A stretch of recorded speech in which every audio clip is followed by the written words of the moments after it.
All right, greetings, friends and colleagues. My name is Tariq Masood. I'm the Ford Foundation Professor of Democracy and Governance at Harvard University's John F. Kennedy School of Government and the Faculty Director of the Middle East Initiative here. And it is my pleasure to welcome you all to the latest installment of the Middle East Initiative's seminar series, which brings to Harvard some of the brightest, most distinguished scholars and practitioners working on and in the Middle East. Our guest today is Dr. Nadia Haj, the Whitehead Professor of Critical Thought at Wellesley College and the co-director of that institution's program on Peace and Justice Studies. Dr. Haj is a scholar of how marginalized people living in very hard places manage to work collectively to improve their circumstances.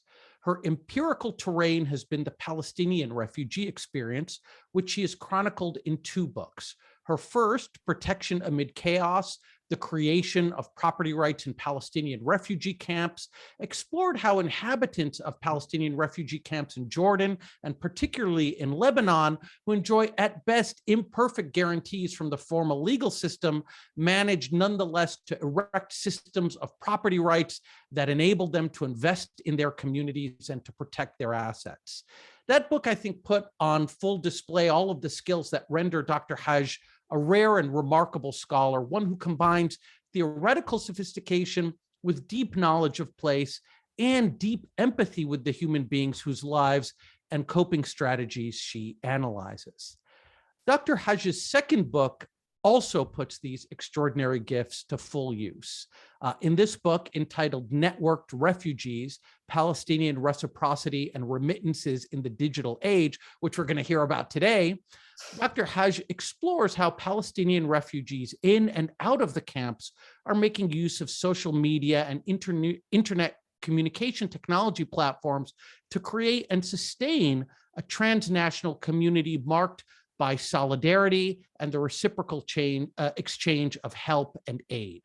I was rereading it this morning in preparation for today's event, and I was struck all over again by the depth and richness of this work, which marshals an extraordinary wealth of data, from interviews to geolocated data on social media usage, to tell what I believe is an ultimately hopeful story about how internet communication technology, so often blamed for driving some of the worst behaviors of human beings, can also facilitate some of the best.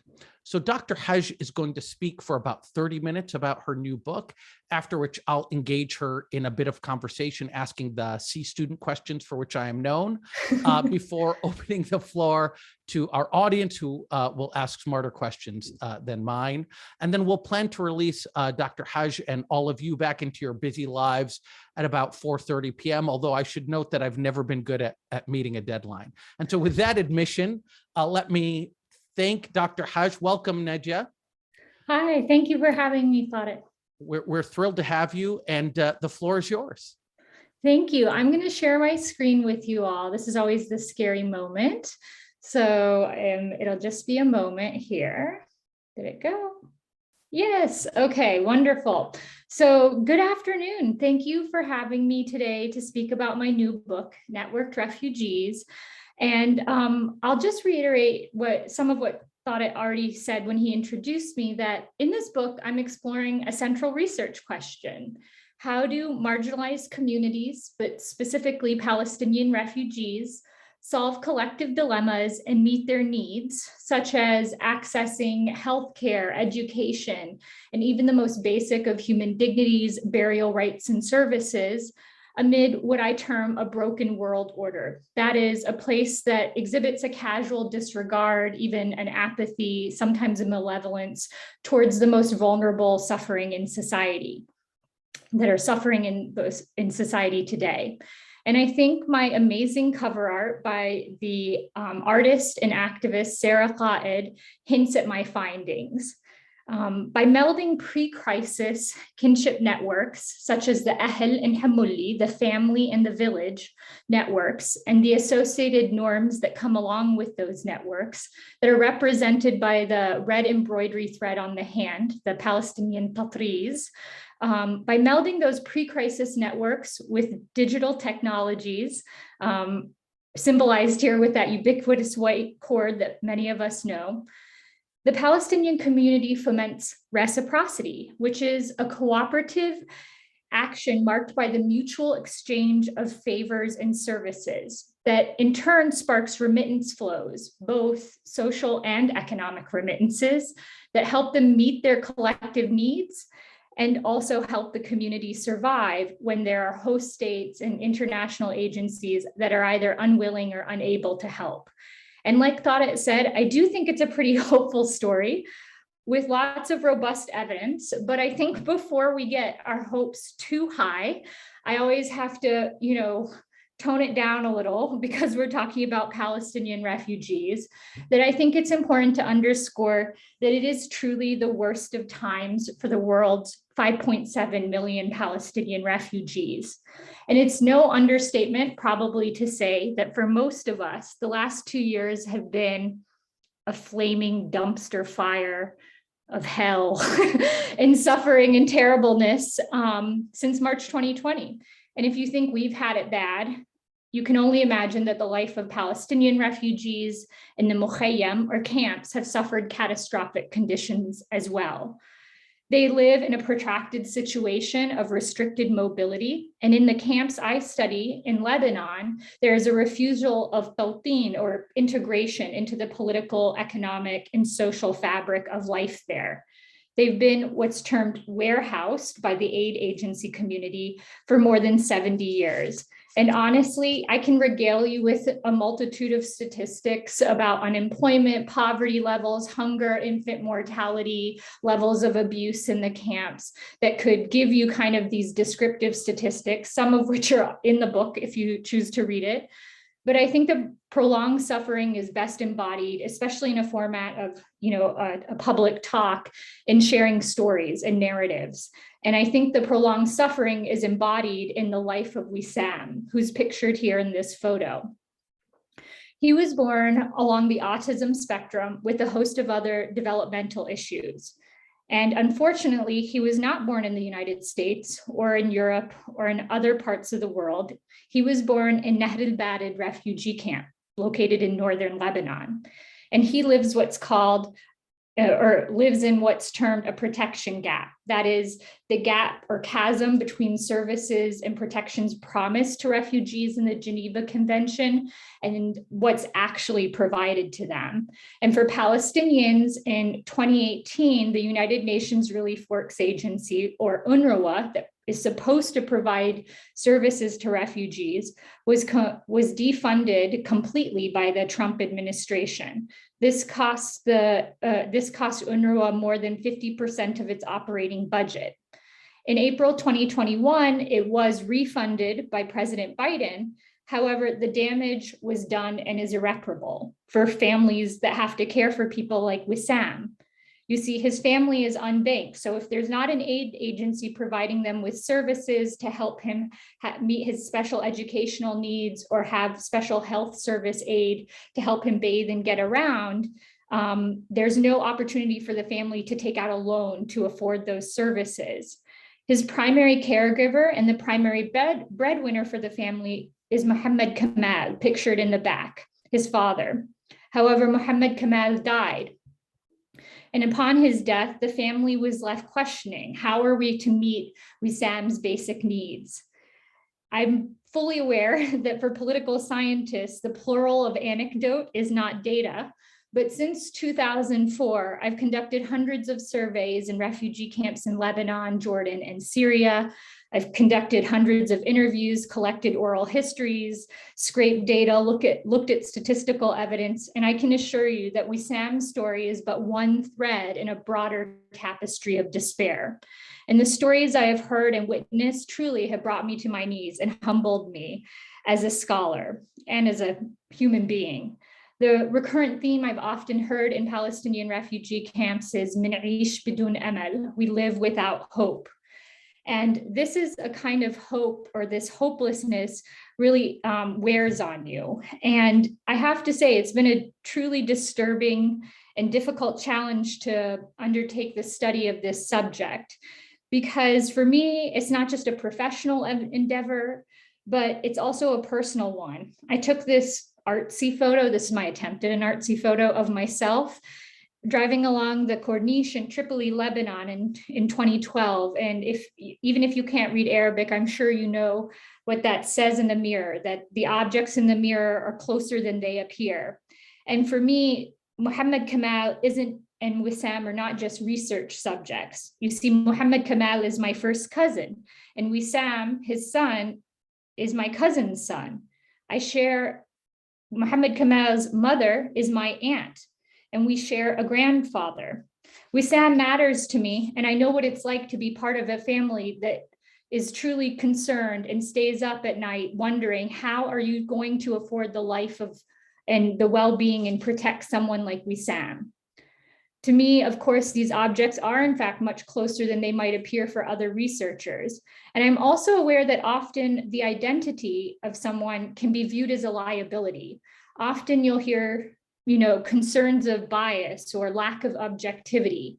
But I think it's important to note that rarely do you see white men question themselves about their objectivity and neutrality when they study other parts of the world, given the fact that there's a long Orientalist, colonialist, imperialist history that may bias them in the way they look at the world.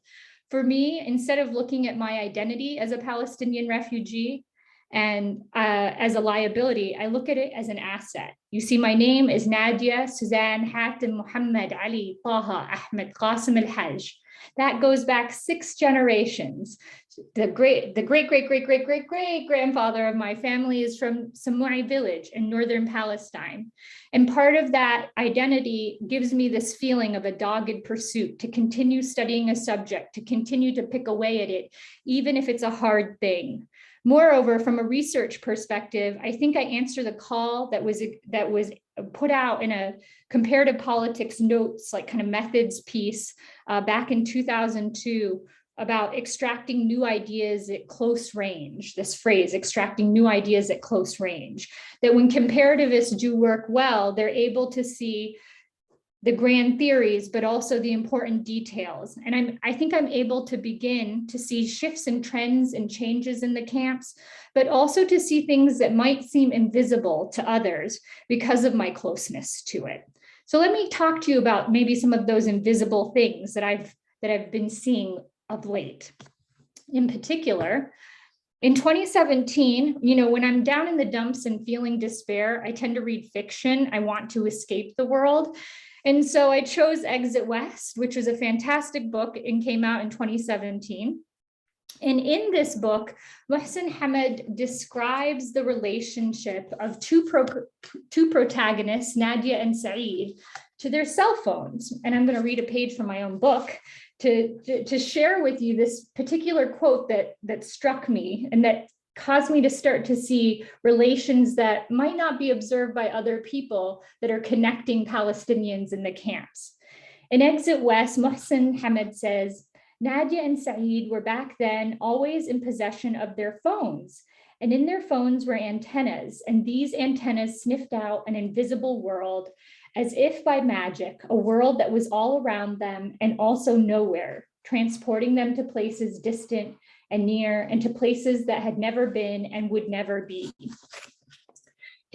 His idea that digital tools might help connect refugees that transcend conflict, that transcend geographic limitations, that allow communities to solve problems. I'm not going to be a spoiler on this book, but there's a lot of magic realism, and the portals that are opened through these cell phone connections suggest a hopeful narrative about the power of digital tools to help people solve problems in incredibly difficult conditions.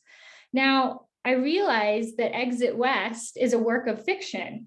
And as Tariq said in his introduction, the majority of us probably in this digital room, though it's ironic because we're in a digital room connecting right now, but the majority of us and many scholars tend to look at technology in a very pessimistic way.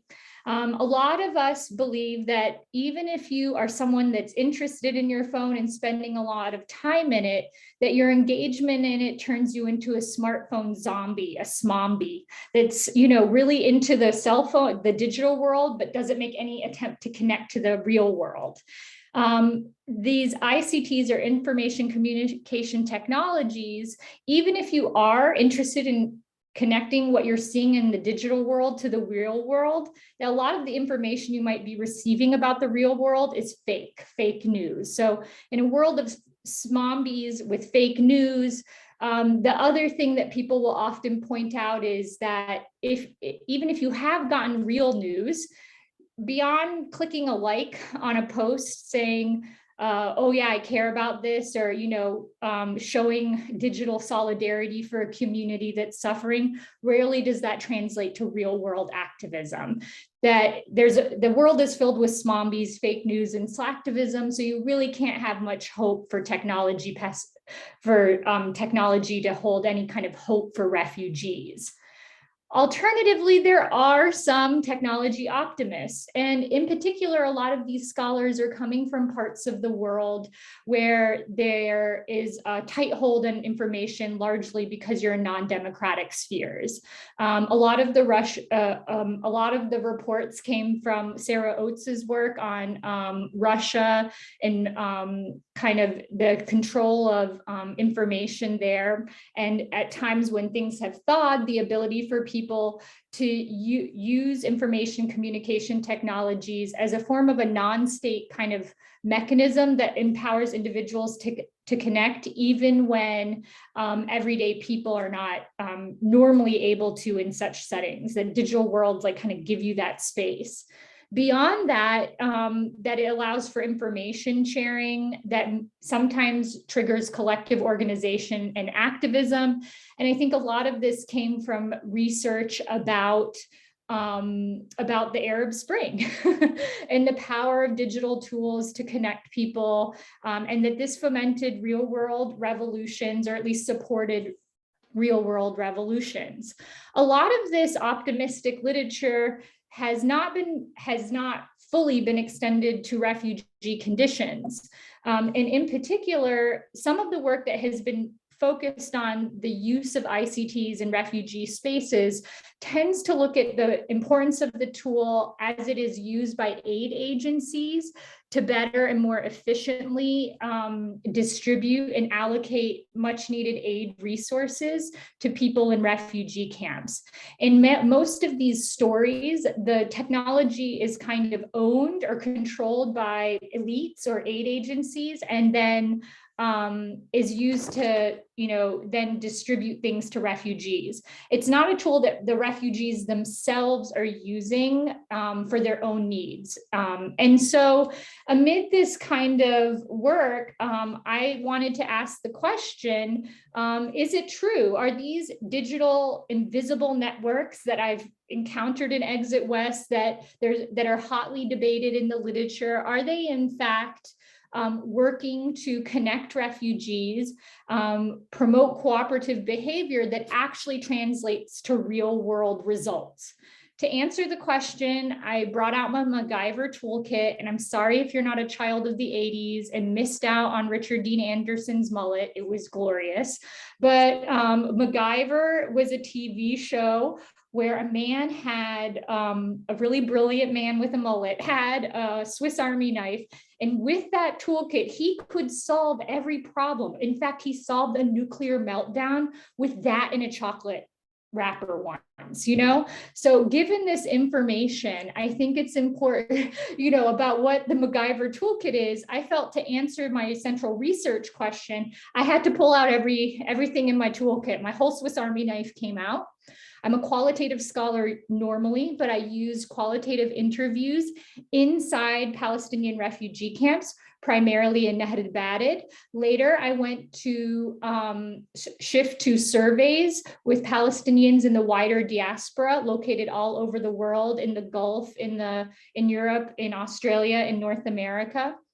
In addition, I use some basic statistical analysis just to establish the levels of internet access and use among the community.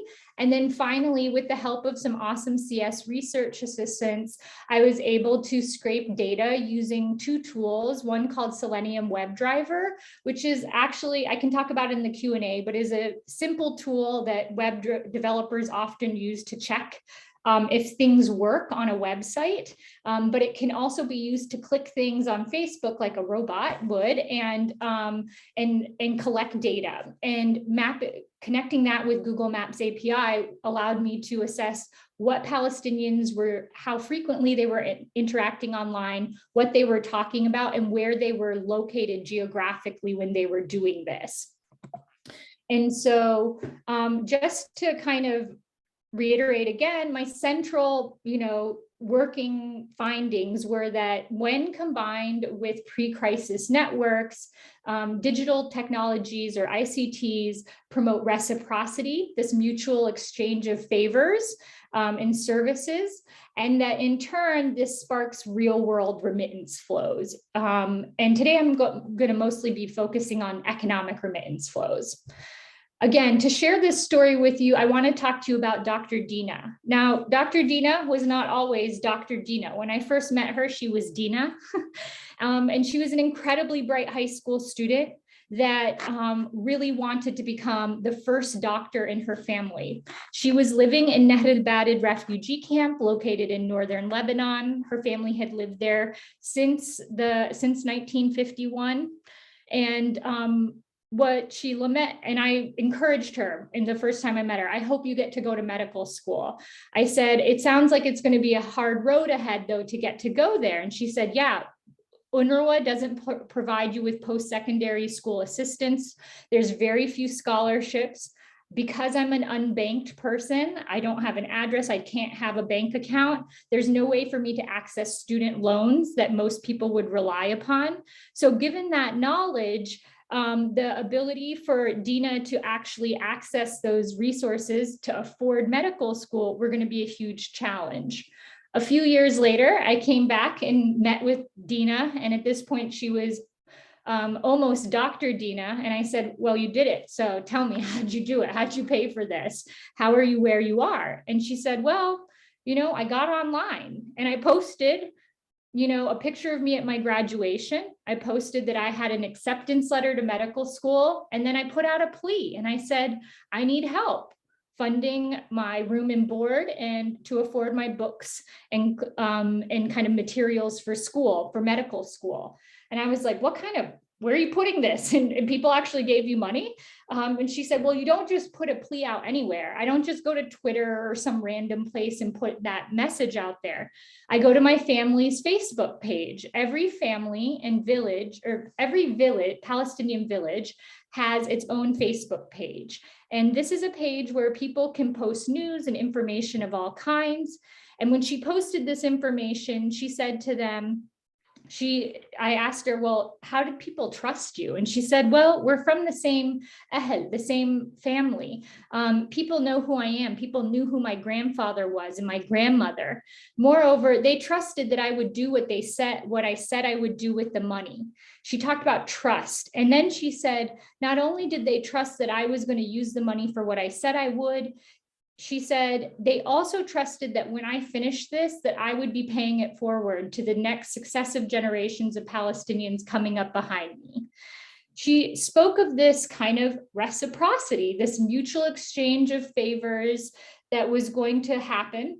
And that in turn, it actually sparked people sending her money through digital apps and also through the old suitcase method or hawala method of sharing money. So in this type of context, she was able to meet her education needs. And Dr. Dina's story, relies upon the knowledge that the base point that Palestinian villages did not die in 1948 when the Nakba or catastrophe occurred. Palestinian villages are, socially speaking, still alive and vibrant in every refugee camp. This is a map of Nahr al-Bared refugee camp, and these are some of the biggest villages: Damoun, Jahula, Sa'sa, Safuri. These were villages that existed in northern Palestine prior to the Nakba. When the Nakba occurred, Palestinian refugees ended up from the same region in the same refugee camps. They followed one another. And in these spaces, they recreated the same kind of the same residence pattern. So your neighbor prior to arriving in Nahad al-Badid was likely your same neighbor once you got there. People settled close to people they know, where they would feel safe in a really uncertain situation.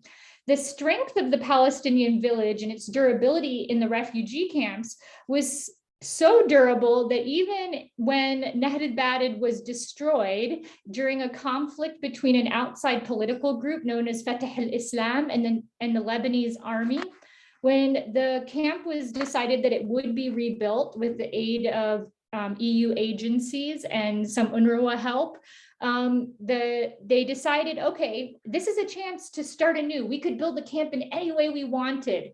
And everyone in the camp said, well, I want to keep my neighbor from before.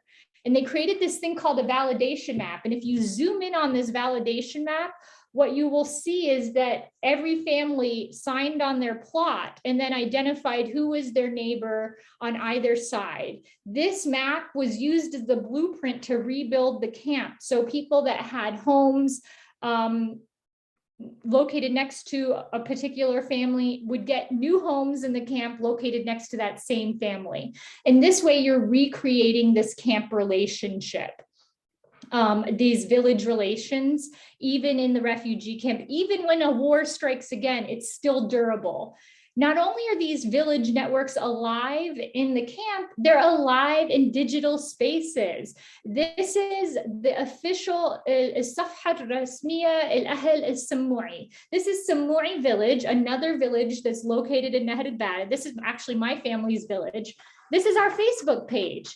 And boy, is it a vibrant place.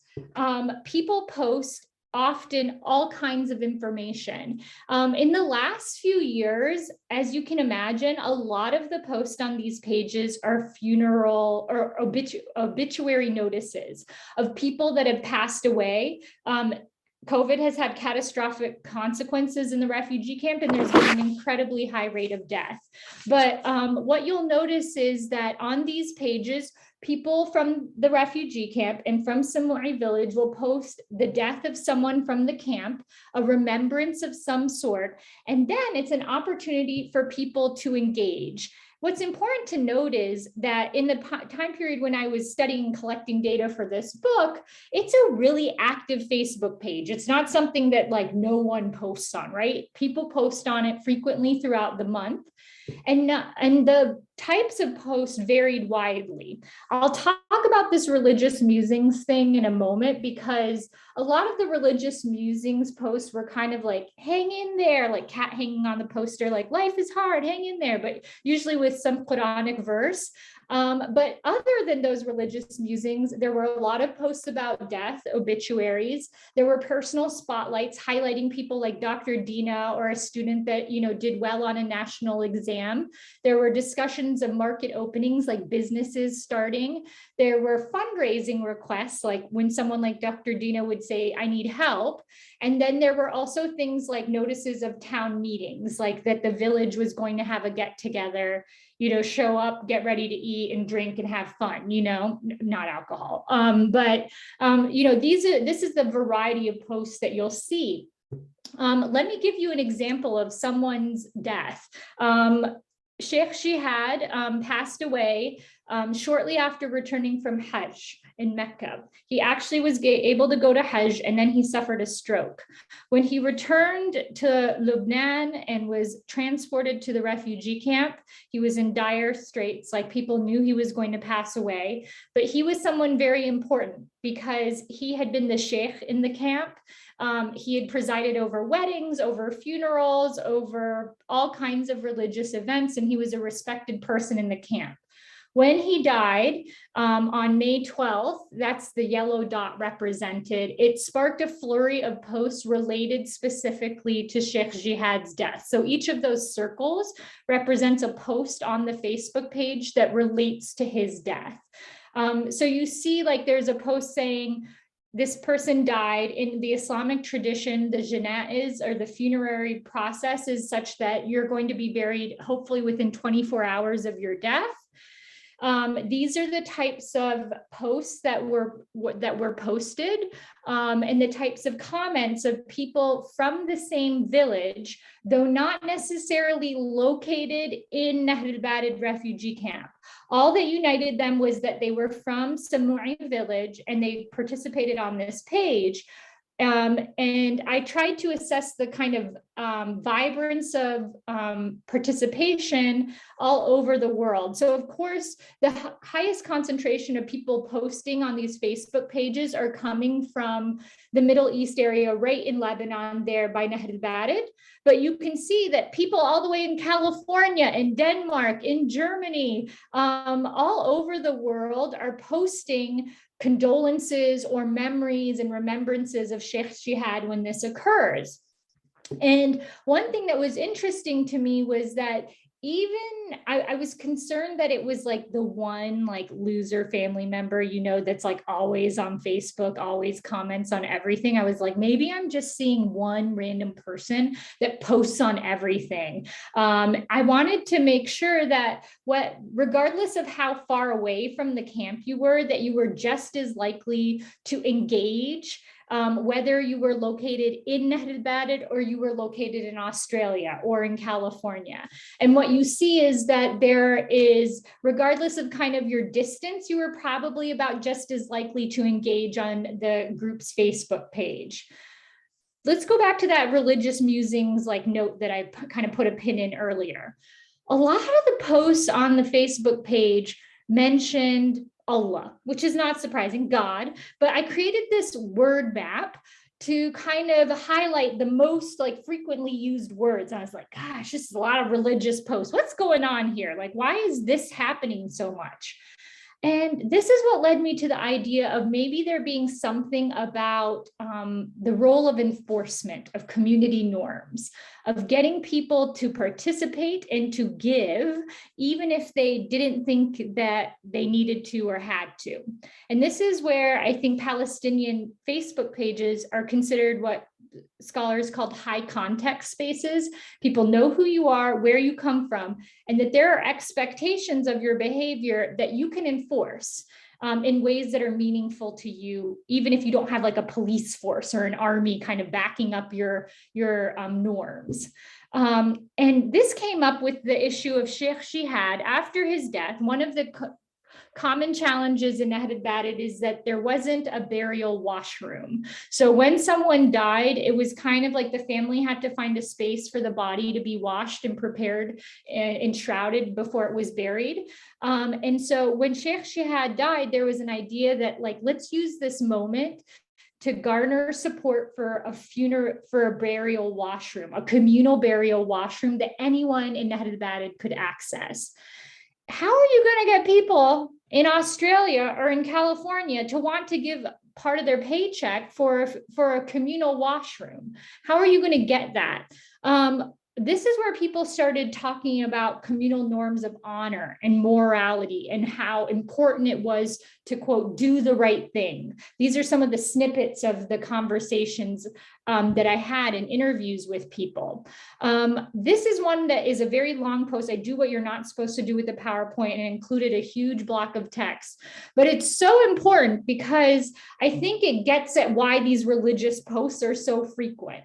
That it's speaking to an audience that understands the subtext of the religious posts. This guy says, and pardon, I'm going to curse, oh man, every time X, a particular person, posts his religious verses and these horrible pictures of my family's broken gravestones or old people languishing in wheelchairs in a crappy alley, I feel so guilty and ashamed. Sometimes it's like he's directly aiming the posts at me. He will post a picture that will include an image of my grandfather's grave. I really know it is directed at me. Sometimes I felt like he knew what I was doing on the other side of the screen because I would be shopping online at Amazon for some random thing I didn't need and then quickly empty my digital cart and wire $100 or $200 via Western Union or send some money in a suitcase of a relative heading back to the Middle East to give to people in the camp. I have to give money to feel okay about myself and my family. This is where you're seeing these norms, these ideas of what you are responsible to do if you are a part of this ahl or this hamuli. I haven't ever lived in the camps. This is a third generation Palestinian living in the United States. A Palestinian refugee living in the United States. I haven't ever lived in the camps, but I know what I'm supposed to do. You get treated like shit if you do not give when the community needs it. And it's a good reminder for me to not be a selfish jerk. I know they're right too in my heart. And so these are the kinds of posts. This is the way enforcement happens in digital spaces. If you don't give, you may suffer the consequences of being ostracized from the community, and it can have real world consequences on your ability to marry within the community. If you're someone labeled a shirker, you're not the kind of person that a family will want to marry their daughter to or their son to. You're not the kind of person I want to do business with if you're someone that doesn't have like what I think is a good heart. And so being a shirker has real world consequences for people. And it's also visible in digital spaces, whether or not you're a giver. People that give are often portrayed in positive ways. Posts about them in the United States will get posted on the page. And if you're not, you're kind of kicked out. And so this is the way in which these digital technologies are able to foment reciprocity as well as real world remittance flows. And in fact, part of this digital flow of money was able to fund a cemetery cleanup and the money required to build the washroom. So I'm bumping up against time, and I want to make sure there's enough time for Q&A. But again, Sarah Cotted created this, and I love this picture of the woman sitting next to an older man. That's actually me and my dad. And the blue paper signifies the Palestinian refugee papers, though I want to point out we're both slender people. So this is just a caricature of us. But some of my key findings from my paper, from this book, are that in no way am I trying to suggest that like, let's all go online and solve all our problems there. It's not a magic bullet. It's not a panacea for community building and survival, but they do work best when they're patterned on pre-crisis networks, when they are resonant with real world kind of organic relationships that pre-existed the crisis. Important in this is also that these norms, these notions of honor and shame, which may have, taken place or root in real world settings, are malleable. They can expand to work in digital spaces in really creative ways. And what it means to actually be honorable or shameful is not, I'm not falling into like an Orientalist trap here. These are not static notions. These are dynamic community norms that are changing. Finally, that digital connections can create positive real world externalities in the form of economic and social remittances. And I think it's important to note that these externalities are really important in helping the community, and this is that hopeful story, help itself in the absence of a host state, aid agency, and international support. So thank you so much. I've talked forever, so I'm going to stop sharing my screen so that it's just me here. But yes, I welcome questions. Thank you so much for that, Dr. Nedja. That was a really extraordinary talk about a really important work of scholarship. So I'm going to ask a couple of questions, and then we'll open it up to the audience. And I'll just remind our audience members that if you'd like to ask a question of Dr. Haj, just raise your virtual hand, and you can find that in the lower part of the screen under reactions. Just note that if you do ask a question of Dr. Haj, it will be recorded and live online forever. So if you prefer not to have your name or likeness recorded, you can also just message us in the chat, and I will try to ask your question on your behalf. So this was a really great talk. I was thinking about, I can't resist just putting on my pointy, headed political scientist beanie and ask the sort of dumb question that every political scientist asks, which is like, well, you are saying that this technology has resulted in a change in the world, right? And I guess the question, and I will just stipulate, I completely believe this story. I think it's self-evident, but I guess I just should ask the question. If we think about the story of Dr. Dina, what would have happened to Dr. Dina if we didn't have, the internet? And I will stipulate that the story would have ended the same. Like, it would have been known like that, we have a smart girl from our qaria or from our network who is about to go to medical school. And so maybe it's not going to be online, maybe it's going to be in the mosque, or it's going to be on the telephone, but the same thing would have happened. Am I wrong about that? So I think that one way of thinking about this is in this way, that a lot of the literature on remittance flows specifically say that remittances decay or dwindle, to use like the term of economists, over time. And what's extraordinary about Palestinian communities is that here you are more than 70 years since the Nakba. And people, what's extraordinary also is that when most people talk about remittance flows, they usually talk about it in the form of an initial scout, like a person that was in the camp that leaves and then returns money back. Oftentimes, when the scout has children, those children may give money, but the assumption is it's going to decay over time. And one of this entire project for me, I kind of noted was both personal and professional. But one of the things that I've noted is that, my father is one of the only remaining siblings left in his family. There are very few people now alive that walked, or fled Palestine during the Nakba. People that actually have that memory, that went through the hardest initial years in the Mukhayyam, those people, that whole generation is dying off. Now there are, Palestinians, because we have a lot of kids that are and young, fourth, fifth, sixth, seventh, generation refugees that have never been either to Palestine nor to a refugee camp, that have, Gen Z Palestinian refugee kids in the United States.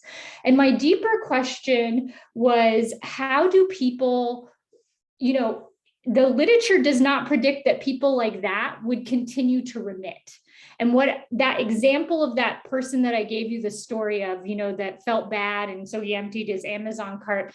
These are people very, many generations out of the refugee camp that are still being encouraged to give.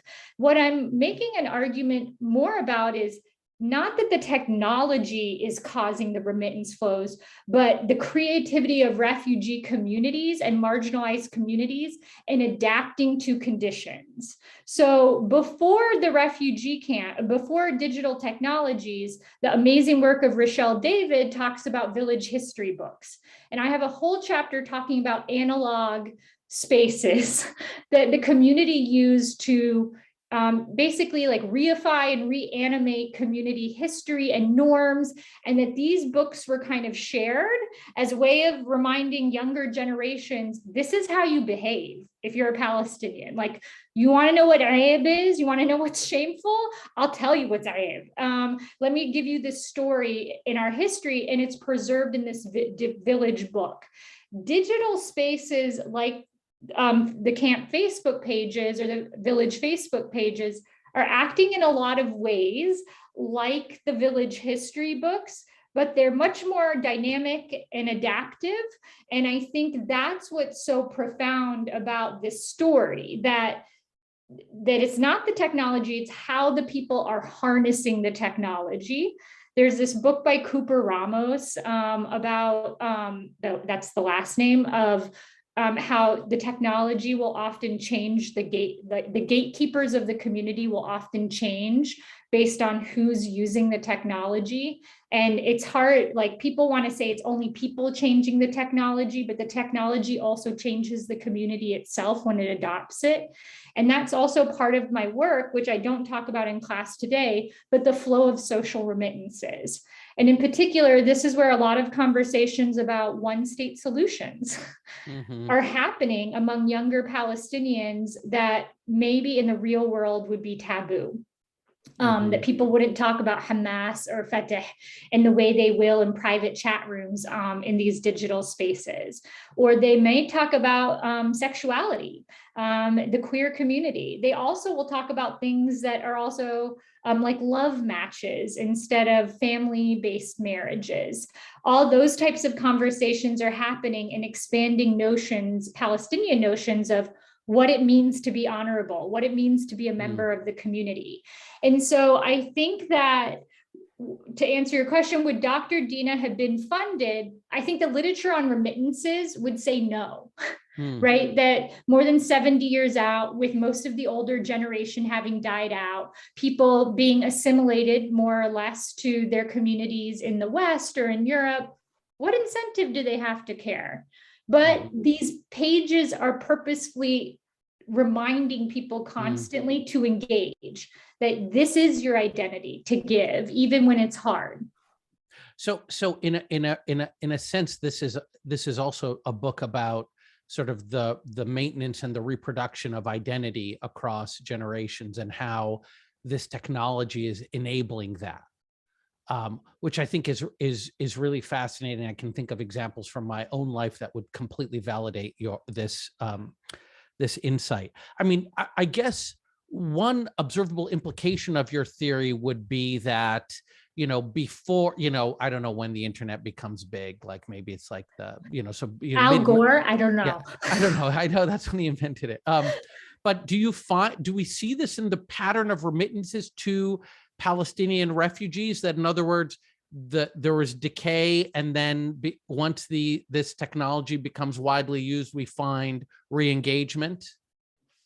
I don't feel like I have data to show that to you. What I find more is that there's not an abandonment, but a strategic shift to using digital spaces to talk about your needs. Yeah. And so like in the book, I track more the shift over time of the community saying, okay, you used to pick up a phone, or you used to actually before that send a telegram. And before the telegram or the telefax that was sent, then there would be, a phone call. And after the phone call, there's then this shift to being like, actually, the way in which we need to do this is in digital spaces. But I think what's qualitatively different about the experience of digital spaces is that there used to be a time lag, right? So like it took a long time sometimes. And I can recall as a child, like the late night scratchy phone calls you'd get, like, hello, people yelling through the phone, and you're like, okay, yeah, hello, handing it to your father. But those types of, that was the way in which information happened. And even if you wanted to help, there was no immediacy in that response. In digital spaces, you can track the entire experience. In one instance I share in the book, someone actually dies while reciting poetry online. Like, so everyone watching online could see that this man died of a coronary. And then the funeral is broadcast. And it's kind of an extraordinary moment, that this can be witnessed. But what is amazing about that is how the response is also immediate as well. And I think it pushes against a lot of stories that people want to tell about refugees, that like they don't know how to solve their own problems, that they are net takers, but actually that's not true. Yeah. I mean, it's interesting because there's a kind of productive tension here because, having read your work, I know that you've chronicled in great detail the resourcefulness of refugees. So having read this work by Nadia Haj, I'm like, they would have figured it out. They're super resourceful. And so in a world where we don't have this technology, I still think Dr. Dina becomes Dr. Dina. But then on the flip side, I also see what your there's something about this technology that is extraordinarily powerful. And, one might even think about, the positive aspect of this is the identity maintenance and formation that you're talking about across the generations. The Gen Z child of Palestinians feels a Palestinian identity and an immediacy of life in the camps because they're connected to it on Facebook. But you could also ask about the flip side of that, which is that, okay, in countries like ours, which are countries of immigrants, where we're all deeply connected via social media in a very immediate way to the places that we came from, does this inhibit the formation of new identities that would allow us to live together in our adopted homes? I know maybe that's a next project. Hey, that's a good next book.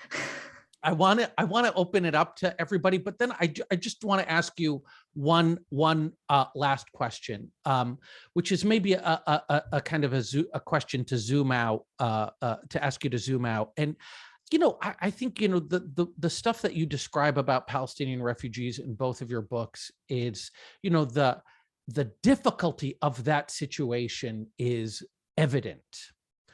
And I guess the question is, how does this end? How do you think this situation of millions of Palestinians living in this kind of transitional, unstable situation, how does it come to an end?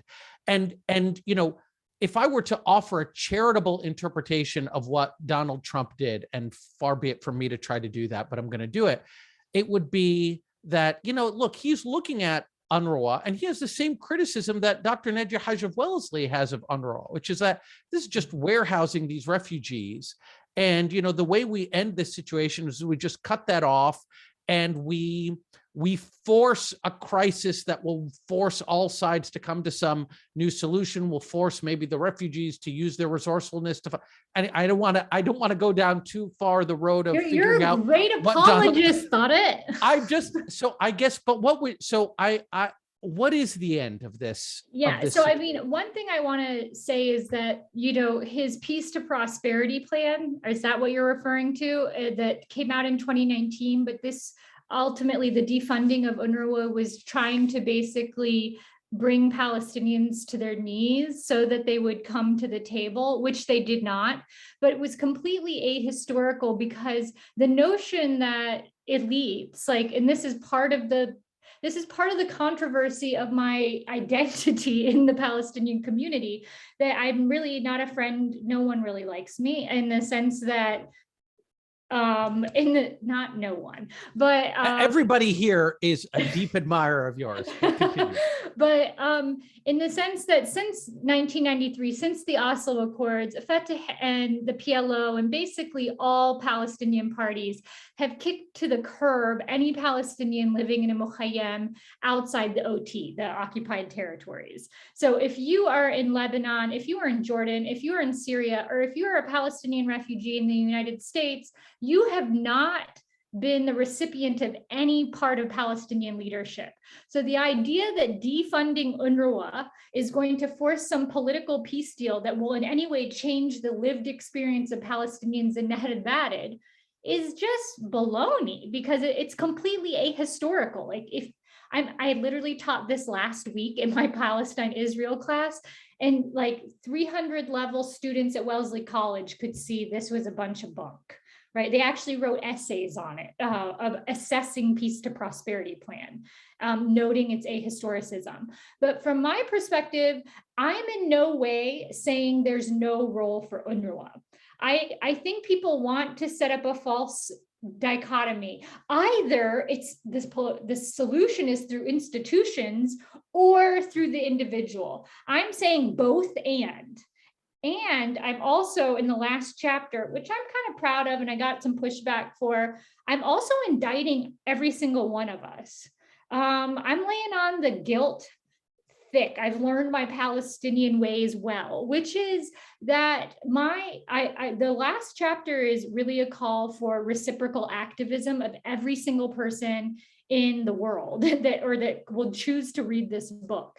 That if you are reading this and you are in a position where you're like, this is terrible, if you think it's terrible, then you should also then go to the next step. And let's talk about Paul Farmer, who just passed away, who I borrow a lot from in my last chapter, where he talks about, in Pathologies of Power, observe, judge, act. If we can observe that there is intense suffering among Palestinian refugees, then we need to judge ourselves and implicate ourselves in that suffering. Our inaction, our ability to not hold political leaders to account on this, our inability to see the humanity of Palestinians, but we see the humanity of Ukrainian refugees. In this moment, we have to say, there is something really messed up going on in this situation, and I'm part of the problem. So if I'm part of the problem, you go to observe, judge, the last part, act. I'm going to now act in a different way that doesn't prolong the suffering. And I suggest one way to do it is to gain permission to enter into one of these digital spaces and say, I would like to be someone that supports someone like Dr. Dina. Or if I don't have financial abilities, maybe I actually have some other skill set, language training, resume reading and writing, any kind of skill that you can share or learn from a refugee there that you in turn support them for. That I think is the kind of change that I'm asking for at the individual level. I say, like, point blank, in no way am I absolving state actors, nor am I absolving institutions of their their mandate to support refugees. But I think there also must be a groundswell of change among individuals. Right. That's, I mean, I'll open it up to the audience who's if we were physically present and I continued asking you questions, they'd start pelting me because they want to engage with you. So I have first Professor David Patel. Hi, David. Hi, this is absolutely fantastic. And not just because you mentioned marriage markets, which if you want to understand a society, you got to understand the marriage market. But, this is the best. I think you don't use the language of game theory, but I think you're showing how digital spaces can solve really fundamental problems that game theorists are obsessed about in terms of repeated game interaction. So your comparison to the Rochelle Davis's book is great. These things create common knowledge, right? The village guides create common knowledge of what a good person in this community does and does not do. The problem with interacting, though, is if somebody gives money, how do other people know they give money, right? Just calling it up in a social kind of a gossip network through telephone isn't enough. This is like those websites where you can see exactly who gave and how much people gave. What's great here is it's also people can publicize shirkers, right? They can define reciprocity and punish each other publicly in ways they can't otherwise. So you have a great account here of how the internet isn't just promoting anonymity and the sort of interactions where people don't get punished for. It's in this small group. They solve these common knowledge problems, which are core, right? Game theorists, we focus an awful lot on collective action problems that are subject to free riding, that are costly, but we ignore coordination games. And they're so ubiquitous. And you have a really nice account here of how the internet and these restricted domain digital spaces can solve these common knowledge problems. I absolutely love it for that. But I think I'm going to disagree a little bit with something Tarek said here, in that one of the things is you gave us a great example of how she was trusted and there was an expectation that she would pay it forward, quote, pay it forward to the next generation of Palestinians. She's not paying it forward to the next generation of Palestinians. She's paying it forward to the next generation of people in this Ahl, right? The constraint around that community is really key. And as you go generation to generation, the number of people in that expands. And so eventually it'll get to the point where it's so large that you're not effectively able to punish and police that.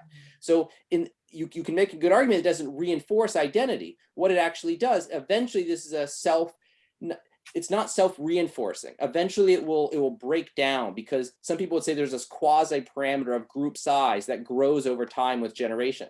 Now, maybe kinship networks are unique and that you can go down the level, right? I don't know how it works in Palestine, but like there's a Fahad, there's a Hamula, there's a Beit.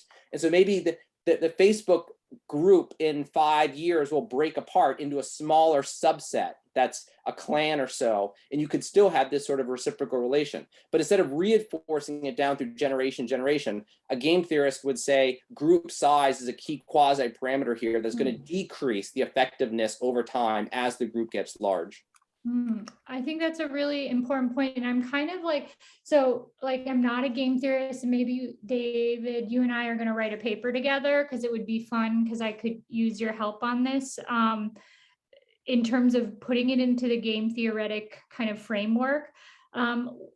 two things. One is, so interestingly, I speculate about the breakdown of the kinship network in a slightly different way, not in terms of group size, like, many years ahead, but rather that gatekeeping, because who's using these spaces is different than often who the traditional like patriarchs are of the family, that there's sometimes gatekeeping isn't done very well about what's talked about and what's not. And I talk about a specific moment where someone thanked people for giving money, but left out someone important because they couldn't tag them online because this 80-year-old person didn't have a Facebook account.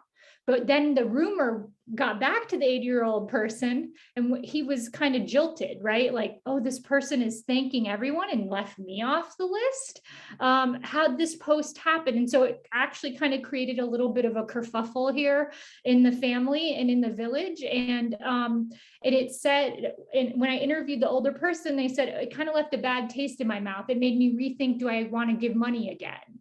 And so this is where I was kind of speculating, well, here's maybe where you see a breakdown in the community. Maybe I was looking, again, not in game theoretic terms, but I think notions of kinship and family are much more malleable in the Palestinian case than we initially want to talk about.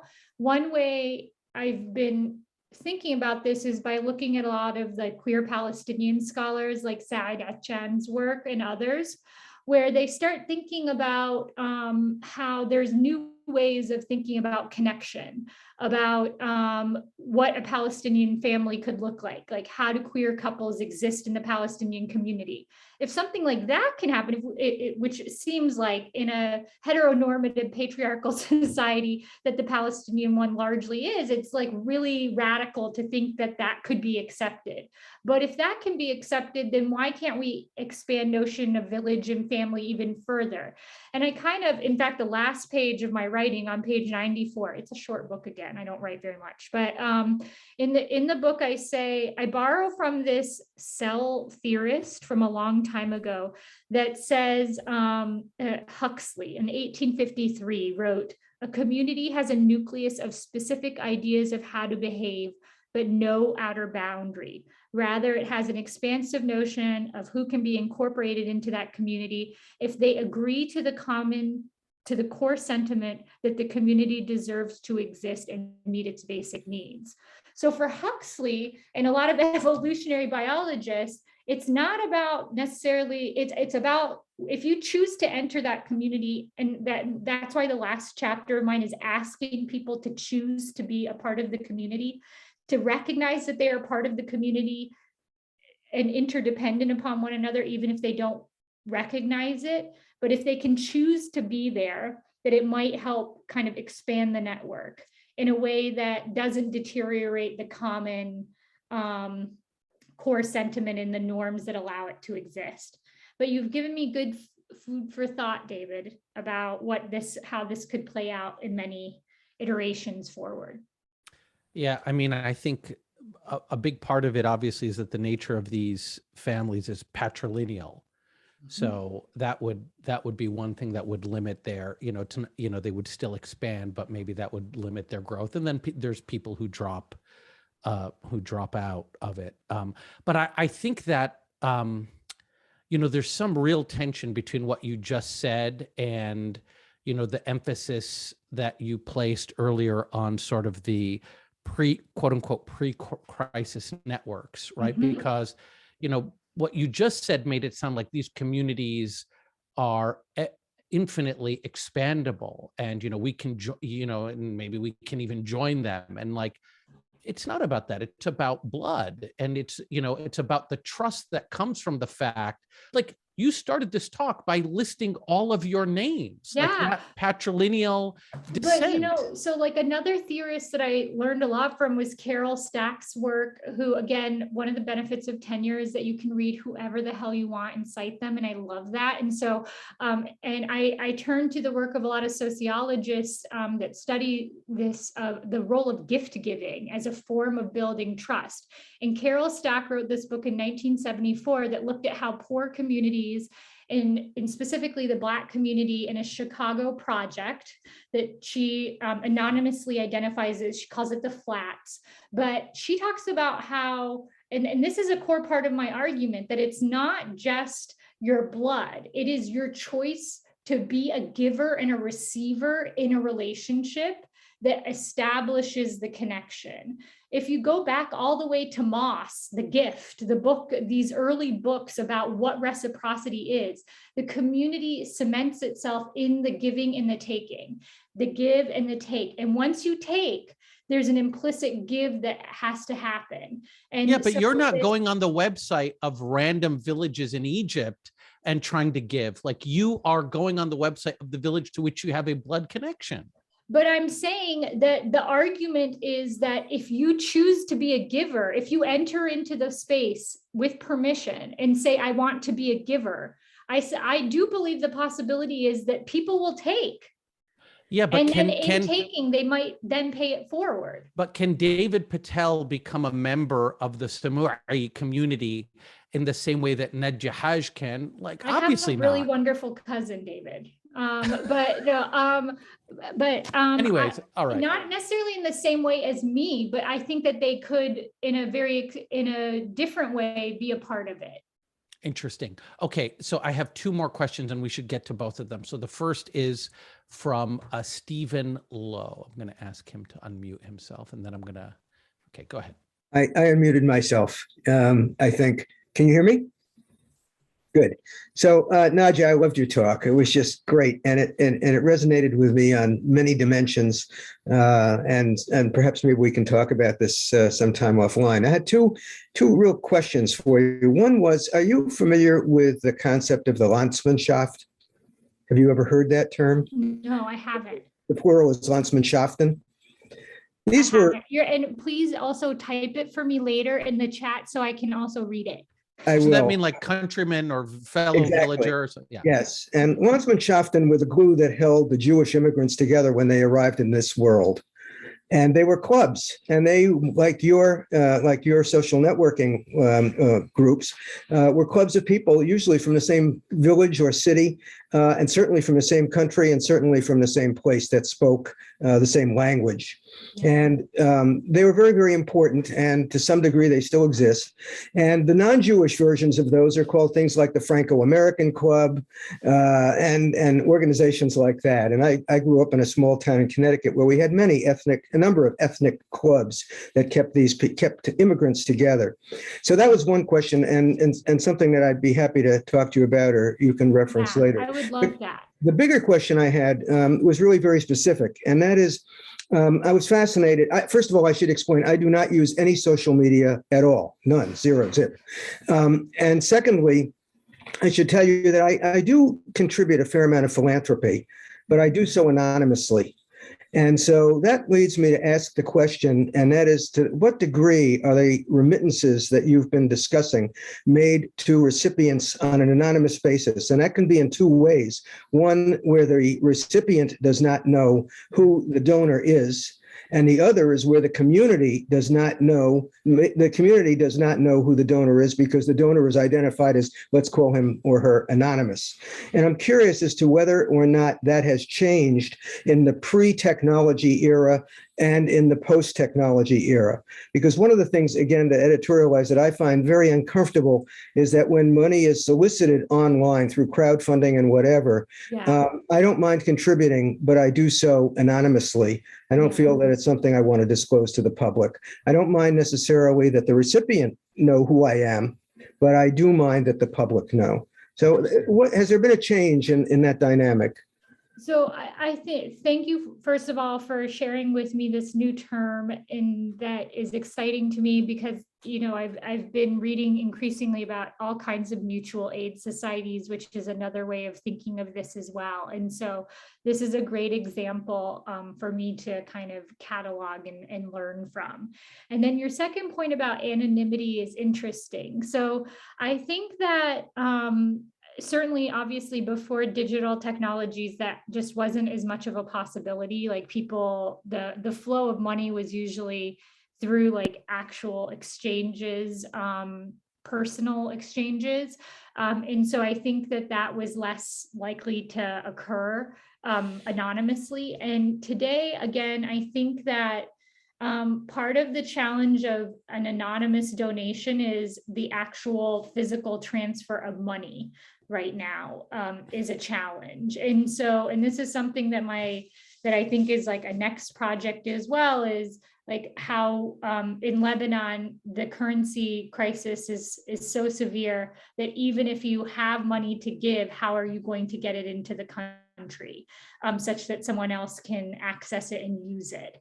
And with fewer people able to safely travel there, it's a challenge. So I think one of the main hurdles to anonymity is about the flow of the actual financial flow of the money, less about the digital, whether someone gets thanked or not online.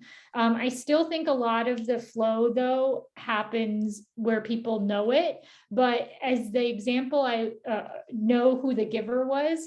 The example I shared, which is in the chapter where I talk about kind of how the internet is sometimes creating fissures or divisions in the community, is where I talk about how this habit of thanking people by tagging them in posts has created a challenge for the community, because many older members of the Palestinian community don't want to be online and don't have, or may not know how, or be interested in doing it, yet they'll give money and the recipient might know, but when they aren't called out online, it sends a bizarre signal. Did they not? Everyone's left wondering, why was his name left off? Is it because he's not online, or is there something else that he didn't give? And so those are the kinds of things that I think are going on. But I think the issue of anonymity is a good one. And also when I think about David's question now about kind of game theory, how do you coordinate when some people want to be anonymous creates challenges. So I suspect that the desire to push away from anonymity is so that it's easier to punish people one way or the other, whether they're a giver or not. Okay, very interesting. Okay, next is Dr. Mazen Hassan. Alhamdulillah salama. Allah Salamak, hi, thank you very much. Sorry, I cannot take off the mask because I'm in a public place. I hope you can hear me well. Yes. Thanks for the talk. Just a quick question. I'm not sure why you call it reciprocity. I still do not really get what the refugees themselves send back to those who send them remittances.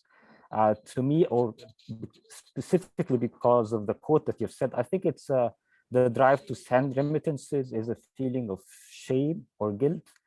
And even if refugees can pro-socially punish those who do not give, it doesn't really make it reciprocity, but just makes it sort of what is called then a public good game with punishment.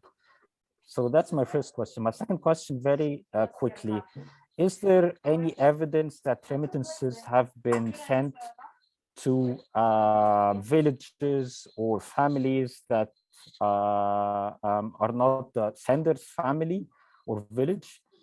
Because I mean, the literature basically on social capital tells us that if trust and cooperation levels are very high within families, this crowds out the wider social capital, which then has harmful wider consequences. So do you think this is happening one way or the other?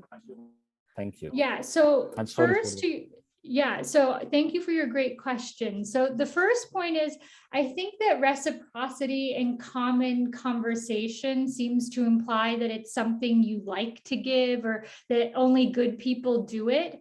But reciprocity,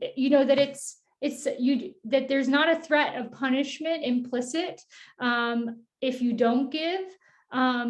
This idea that it's about goodness, but a lot of the work on reciprocity from the scholarship, like of people like Fair and Fischbacher, among some others, is that reciprocity is about a mutual exchange of resources at great cost, sometimes self-sacrifice or inconvenience for all involved.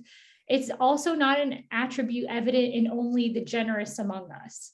It's actually in context that where we reward selfish behavior, it occurs. In other times, the idea behind reciprocity is that the object given or traded represents a possession, a pledge, a loan, a trust, a bank account of sorts, given on the condition that something will be given in return.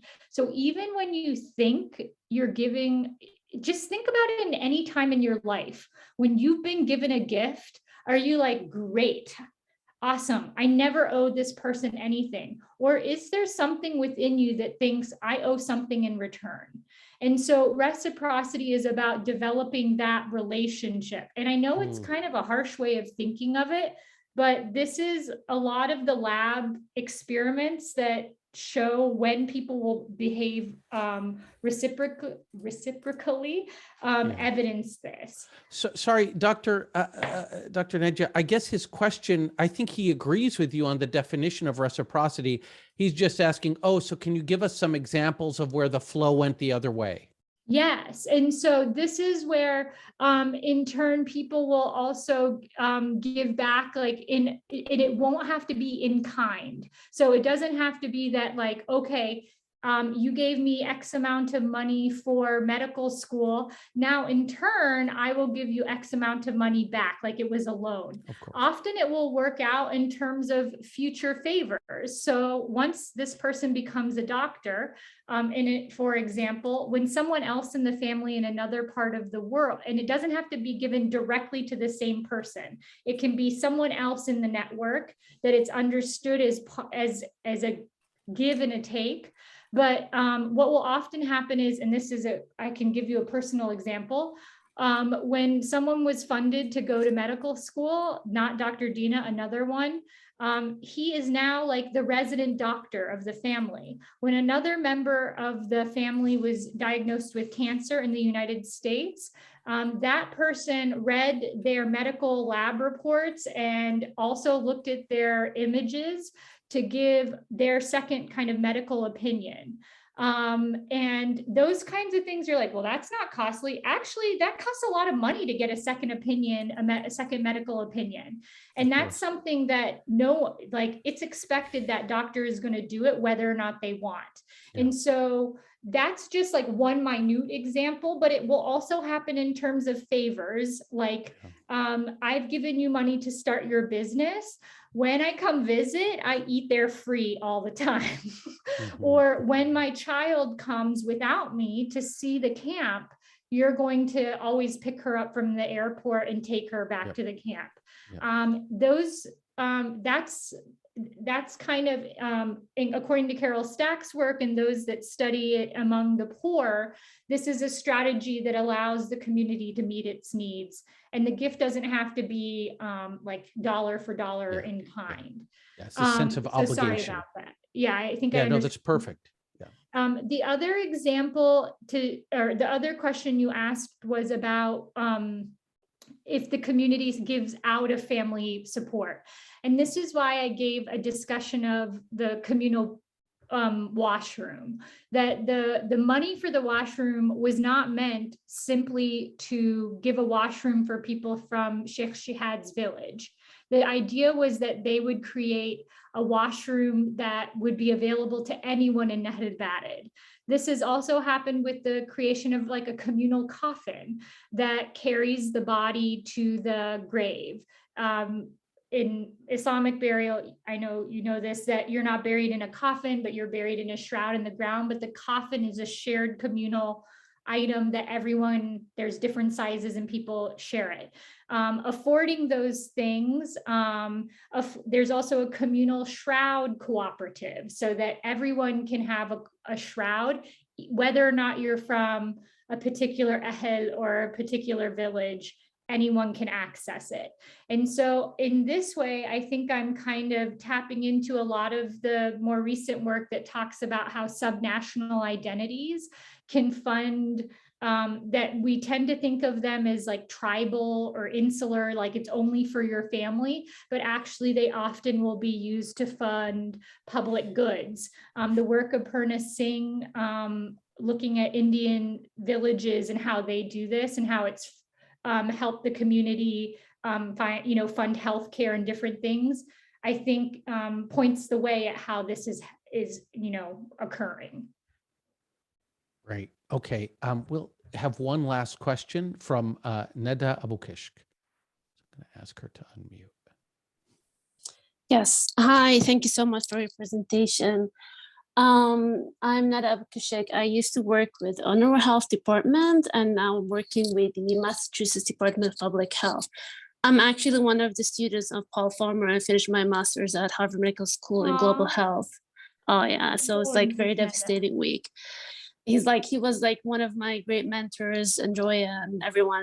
And he was very passionate about my research. So part of why I raised my I have actually two questions for you, one in a comment and a question and another question.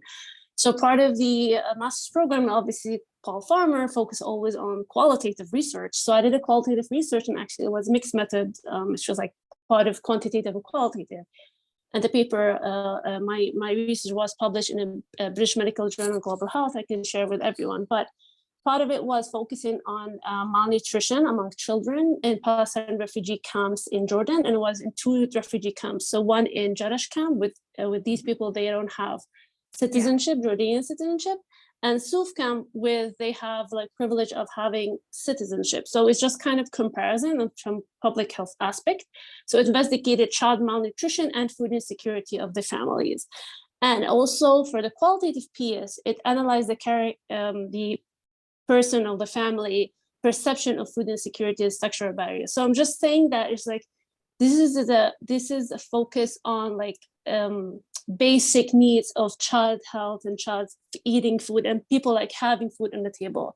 So just like tapping on what you said, the qualitative themes, it was very surprising for me when you presented, because one of the main qualitative themes we emerged was the formal channels of food aid and informal channels of food aid, meaning they were reliant, especially the one in Jarash camp, they don't have a citizenship, mean they don't have a proper civil or economic rights. There is a lot of structural barriers to work or get educated and so, etc.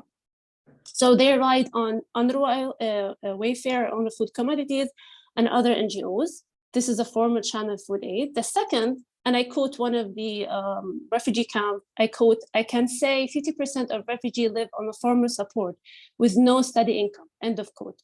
A man lived in Jarash camp.